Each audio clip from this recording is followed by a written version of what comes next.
ছবির চেয়েও তো তুমি অনেক হ্যান্ডসাম। আমি কইছি আমার একটু জাবের ডাকি পান। ভাই ময়লা পানি যারা মারছেন আরো মারতে পারেন, সমস্যা নাই, মারেন। 3বার মারছে এখানে ময়লা পানি। এই মিডিয়ার ভাই ভাই একটু দাঁড়ান তো ভাই।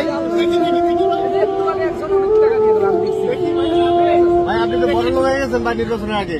ভাই ভাই এই নির্বাচন নিয়ে আপনার আমি তো বুঝলাম এরকম দেখি নাই আগে পরে ভাই। আপনার তাই দেখে হাসনাত আব্দুল্লাহ তাই দেখে টাকা নেই মানে কইছে ছবির চেয়েও তো তুমি অনেক হ্যান্ডসাম। আমি কইছি আমার একটু জাবের ডাকি পান। ভাই ময়লা পানি যারা মারছেন আরো মারতে পারেন, সমস্যা নাই, মারেন। 3বার মারছে এখানে ময়লা পানি। এই মিডিয়ার ভাই ভাই একটু দাঁড়ান তো ভাই। ভাই আপনি তো বড় লোক হয়ে গেছেন ভাই নির্বাচনের আগে। ভাই ভাই এই নির্বাচন নিয়ে আপনার আমি তো বুঝলাম এরকম দেখি নাই আগে পরে ভাই। আপনার তাই দেখে হাসনাত আব্দুল্লাহ তাই দেখে টাকা নেই মানে